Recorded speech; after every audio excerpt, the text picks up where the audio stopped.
Практически из всех помещений Центра тувинской культуры слышны звуки хюмея. Это участники фестиваля готовятся к выступлению. Кто-то распевается, а кто-то оттачивает мастерство на национальных музыкальных инструментах. Сегодня конкурсный день солистов. Так как фестиваль является международным, то многие участники общаются при помощи переводчиков. Но объединяет всех одно – это мировой язык музыки, язык хюмея. К фестивалю я готовился еще задолго до его начала. Сегодня я представляю практически все направления хюмея. В основном это Каргара и Сагат.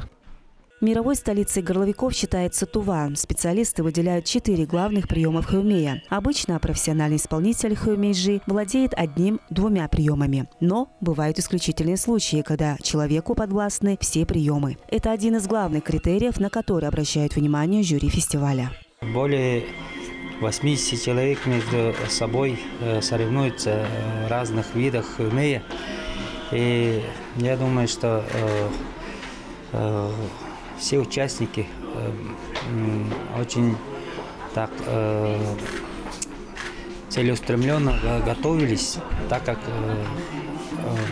главный приз – автомобиль. Я думаю, что жюри все-таки выберет достойного победителя, который владеет всеми видами и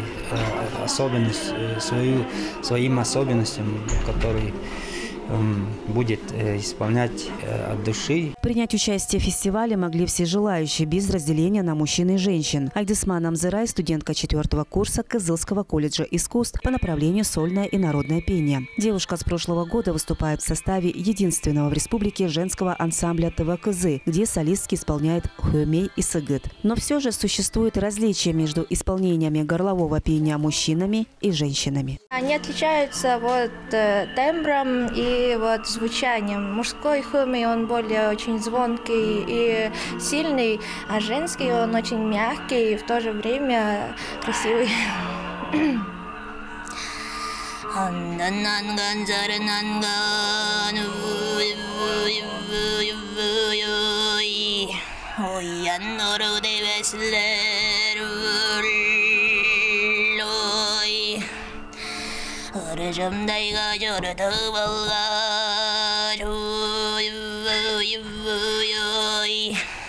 Хюмей в центре Азии – самый масштабный и единственный в своем роде фестиваль тувинского горлового пения в мире. Фестиваль проходит каждые 2 года в середине августа в республике Тыва, каждый раз собирая гостей со всего мира и погружая их в атмосферу традиций и разнообразия культур. По итогам 2018 года фестиваль вошел в топ-200 лучших событий года России. Это единственная возможность окунуться в мир удивительного феномена в кочевой культуре народов Центральной Азии – хюмея. Чинчи Кашпукол, Буян Мангуш, Софья Сая, телеканал Тува-24.